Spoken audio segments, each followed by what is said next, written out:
asalaamaaleykum wa rahmatullahi taala wa barakaatuhu bokk jullit yi noo ngi leen di nuyu te leen siyaare seen mbokkum taalibe Xasan Diop moo dellusiwaat di indi kàddu yi cant ak ngërëm ci séquence bi nga xam ne amal ngeen ko ci sunu kaset bi nga xam ne moom lañ génne di ci tagg Cheikh Omar ak magi sëñ Omar yi di leen xamal ne nag ñoo ngi leen tàllal loxo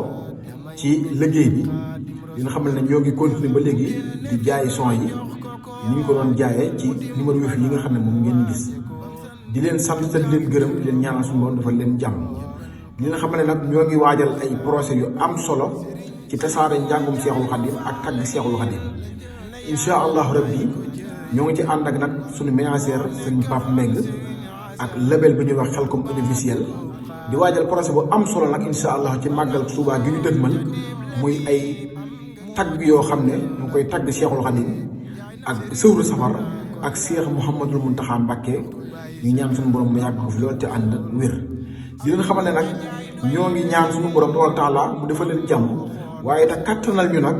ba la ñu yéene liggéeyal Sëñ Tuubaa lépp ci tasaare njàngaleem Seexul Xadim ak mag ñi nga xam ne ñoom la defar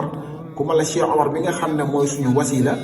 mi nga xam ne bi ko Seexul Xadim di yewwi dafa ne ko ëllëg yemal xiyaam day moo fa amal toll xottu gerte naa ko bokk ak yow ne ko Omar sa borom bàyyi la na la ak ku la nangoo topp ku Seexu Omar yónni ci yéen mu jëm ca daam deesu ko seel